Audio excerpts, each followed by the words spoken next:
कच्छ नहीं देखा तो कुछ नहीं देखा, कुछ तो दिन गुजारो कच्छ में।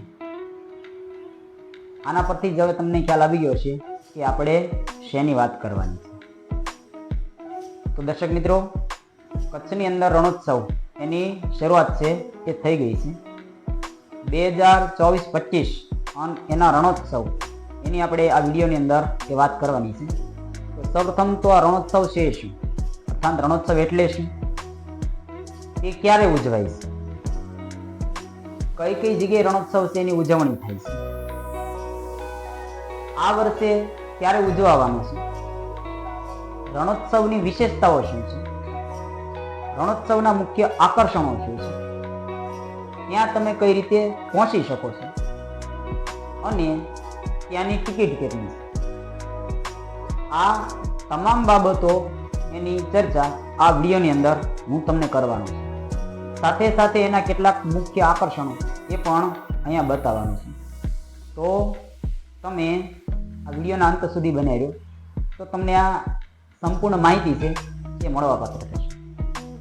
સૌથી પહેલા આપણે વાત કરીએ તો રણોત્સવ એટલે શું. રણોત્સવ એટલે રણની અંદર જે ઉત્સવ ઉજવાય એને આપણે રણોત્સવ તરીકે ઓળખાવી શકીએ. ખાસ કરીને વાત કરીએ તો ગુજરાતના તે સમયના મુખ્યમંત્રી અર્થાત વાત કરીએ તો અત્યારના હાલના વડાપ્રધાન માનનીય નરેન્દ્ર મોદી સાહેબ દ્વારા ઈસવીસન 2005ની અંદર કચ્છના રણની અંદર આ રણોત્સવ એની શરૂઆત છે એ કરવામાં આવી. ત્યારથી માંડીને આજ દિવસ સુધી દર વર્ષે એ રણોત્સવ છે એનું આયોજન છે એ કરવામાં આવે છે. ખાસ કરીને વાત કરીએ તો શરૂઆતમાં માત્ર ને માત્ર 3 દિવસ એ રણોત્સવ છે એનું આયોજન કરવામાં આવ્યું હતું, પરંતુ આજે એનો સમયગાળો છે એ વધારવામાં આવ્યો છે. હવે વાત કરીએ તો તે કઈ કઈ જગ્યાએ ઉજવાય છે. આમ તો રણોત્સવ રણની અંદર ઉજવાતો મુખ્ય તહેવાર છે. સમગ્ર વિશ્વની અંદર વાત કરીએ તો આફ્રિકા અને આફ્રિકાના સહારાના રણ પ્રદેશની અંદર પણ રણોત્સવની ઉજવણી થઈ છે. ભારતની અંદર વાત કરીએ તો ભારતના રાજસ્થાન અને રાજસ્થાનનું થર પાકરનું રણ ત્યાં પણ રણોત્સવ છે એની ઉજવણી થાય છે. ગુજરાતની અંદર વાત કરીએ તો ગુજરાતનો કચ્છ અને ત્યાં પણ રણોત્સવ છે એની ઉજવણી છે એ થાય છે. તો આમ અલગ અલગ જગ્યાએ રણોત્સવ છે એની ઉજવણી છે એ આપણે થતી જોવા મળે છે. હવે વાત કરીએ તો તે ક્યારે ઉજવાય છે. મોટા ભાગે રણોત્સવ છે એ શિયાળાના સમય દરમિયાન ઉજવાતો હોય છે. ગુજરાતના કચ્છની વાત કરીએ તો એ લગભગ નવેમ્બરથી માંડીને ફેબ્રુઆરી કે માર્ચ મહિના સુધી એનું આયોજન થાય છે. આ વખતે રણોત્સવની ઉજવણી છે એ ક્યારે થવાની છે, તો આની આપણે તારીખ આપી છે કે ભાઈ આ વખતે રણોત્સવની ઉજવણી 10 નવેમ્બરથી લઈને 15 માર્ચ સુધી આ રણોત્સવ છે એ ગુજરાતના કચ્છની અંદર છે એ ઉજવવાનો છે. એમાં પણ એની ચોક્કસ વિશેષ કેટલીક તારીખો છે એ આપને આપવામાં આવી છે કે ભાઈ એ તારીખ દરમિયાન વિશેષ એના કેટલાક આકર્ષણો છે એ આપને જોવા મળશે.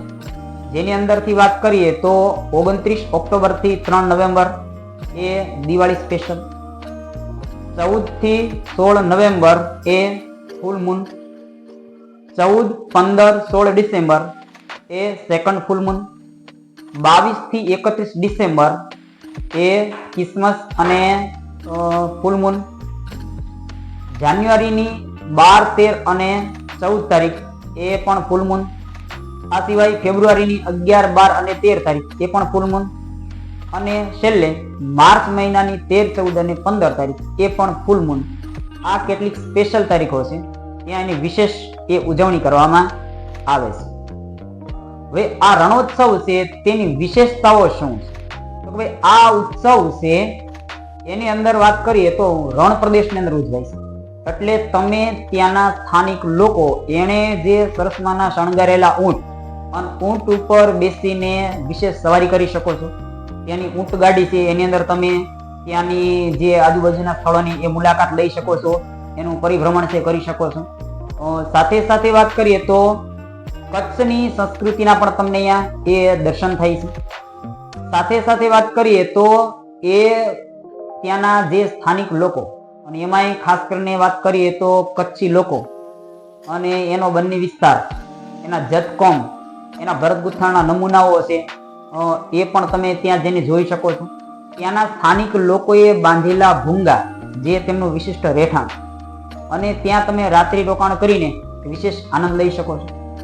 તદુપરાંત વાત કરીએ તો કચ્છની જનજીવન જે શૈલી છે, એની જીવન શૈલી છે, એની ઝાંખી કરાવતા કેટલાક પ્રદર્શનો છે.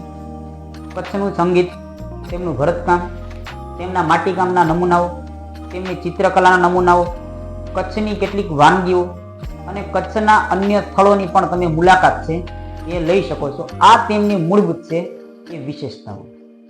હવે તમે કચ્છના આ સફેદ રણની અંદર જો રણોત્સવની ઉજવણી કરવા માટે જાઓ, અથવા તો રણોત્સવ છે માણવા માટે જાઓ, તો એ સિવાય બીજા કયા કયા ત્યાં આકર્ષણો છે, જોવાલાયક સ્થળો છે, એની પણ તમને વાત કરી. કચ્છના મુખ્ય આકર્ષણની અંદર વાત કરીએ તો કાળો ડુંગર, સફેદ રણ, કચ્છી ભરત તથા તેના કારીગરો, એની પણ તમે મુલાકાત લઈ શકો. સવારે સૂર્યોદય અને સાંજે સૂર્યાસ્ત, એના તમે દ્રશ્ય જુઓ તો કદાચ તમે માઉન્ટ આબુ એના સનસેટ પોઈન્ટને એ ભૂલી જાઓ, એવું સુંદર આહલાદક દ્રશ્ય એ તમને ત્યાં નજરે પડે છે. રાત્રે ચંદ્ર દર્શન, અને એ પણ રણની અંદરથી તમે ચંદ્ર દર્શન કરો તો અદ્ભુત નજારો એ તમારી સામે આવે છે. તમારી નજર પહોંચે ત્યાં સુધી માત્ર ને માત્ર તમને સફેદ રણ સિવાય બીજું કંઈ નજરે આવતું નથી. અને એની અંદર જે રાત્રિ રોકાણ કરવું એ મહત્વની એક વાત છે. એ રણની અંદર બનાવેલું ટેન્ટ સિટી, અને ત્યાં રાત્રિ રોકાણની એક વિશેષ આનંદદાયક એ પળ આપણે ત્યાં માણી શકાય. સાથે સાથે વાત કરીએ તો તેમની હસ્તકારીગરી, તેમના પરંપરાગત જે કલાઓ, સાથે સાથે તેના શણગારેલા ઊંટ, એના પર સવારી કરવાનો આનંદ એક અદ્ભુત હોય છે.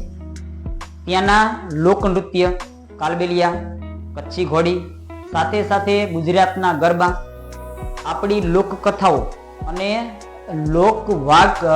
લોકવાર્તાઓ કે લોકવાયકાઓ સ્થાનિક લોકોના મોઢે તમે સાંભળો તો તમે કદાચ બીજી વખત તમને એવું થાય કે રણોત્સવ થાય તો આપણે ત્યાં અચૂકપણે જવું જોઈએ એવી તાલાવેલી છે એ આપણે જાગે છે. એ રીતે લોકો છે એ રજૂ કરે છે. ત્યાં રણોત્સવ સિવાયના બીજા કોઈ આકર્ષણ હોય તો કચ્છનો એ ભુજિયો ડુંગર છે, કાળો ડુંગર.